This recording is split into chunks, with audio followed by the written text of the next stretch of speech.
Carnen Bouquin.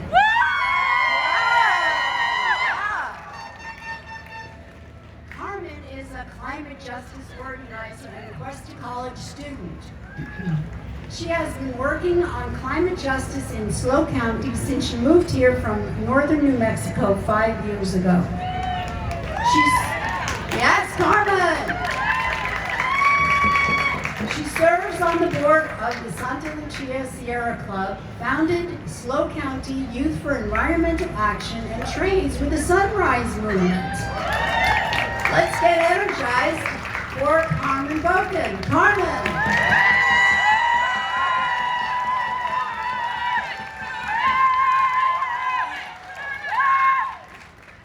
I have 5 minutes to talk about the biggest crisis in human history, so I'm going to try my best here. Also, I want to shout out the high schoolers over there. I love them. Definitely hook up.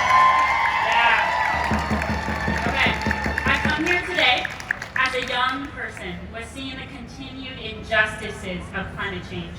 I felt the pain of my mom being sick my entire life, and I have since dedicated myself to the climate movement because I know how devastating it can get, and I've seen glimpses of how good it could get if we act. San Luis Obispo County is not going to be spared from climate change. Right here in SLO County, we will have to build seawalls to prevent large portions of Morro Bay and Pismo from being underwater. Our farm workers will see heightened rates of valley fever and respiratory disease. Our farmers will have to adjust to growing grapes and food with little water and high temperatures. We will lose the land the Chumash people have stewarded for thousands of years. People with the fewest resources are going to be most affected. And we have scientific consensus from the UN Intergovernmental Panel on Climate Change. That's latest report says we have 10 years to stop the climate crisis before catastrophic effects. That's 1 decade. But we don't have to accept this. We need to change the political common sense. We can no longer accept incrementalism, the breadcrumbs they throw at us. We need immediate action on every level of government to halt climate change. We can't rely on everyone recycling and eating less meat. Yes, if you can do that, please do. But we didn't cause this crisis, and we need to remember that. It's the result of hundreds of years of prioritizing profit over people. This crisis comes from decades of ignoring science, ravaging the planet's resources, colonizing, and building up a culture based on division. We need to tear down the systems of oppression that are causing this crisis. Climate change and economic inequality are most affecting marginalized people, Black, brown, indigenous people.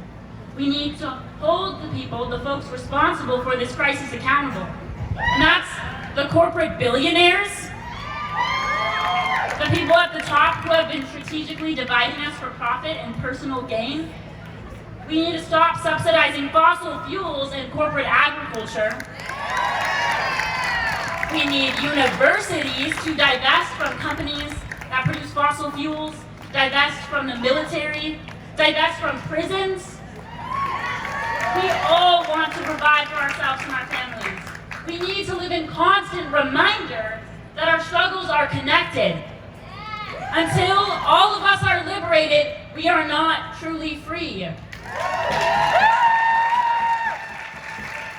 Now, I don't know if y'all have seen the Muppets movie, but in that movie, an oil executive is attempting to buy the land underneath the Muppet Theater to extract oil. The Muppets all have to get together and stop him. And that's pretty much what's happening on our coast right now. And they sing a lot of songs while doing it, but like the Muppets, we have to get together and we have to stop the fossil fuel executives. And most importantly, we need to build up the communities that we have. We need to stop policing and lift each other up. Yes. As climate change is causing a public health crisis and displacing people, we need action that invests in health care for all, affordable housing with access to public transportation for all, We need millions of new jobs to make the transition and mitigate climate change. We need high quality education to arm the future generations with knowledge. We need a Green New Deal. Yeah. We have enough resources to give everyone a dignified way of life. The resources are just unfairly distributed. Together, we can start supporting local farmers, investing in sustainable agriculture, transitioning from fossil fuels to renewable energy. We need to invest in programs that feed, teach, and care for those people. That's low carbon work.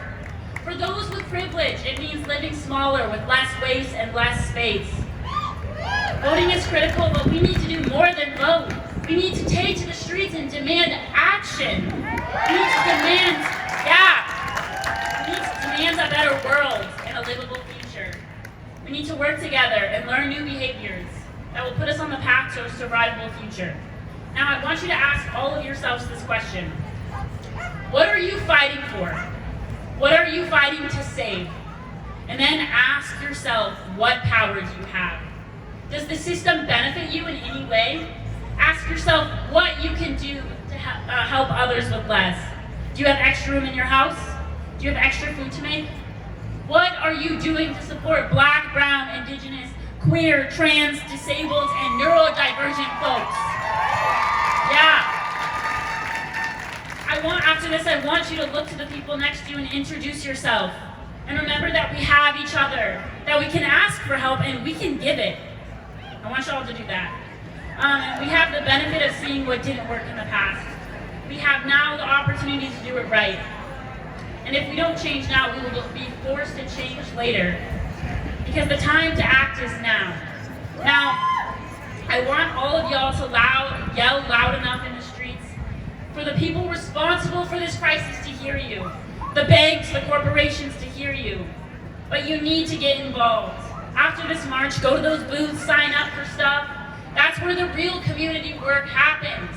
Community organizing.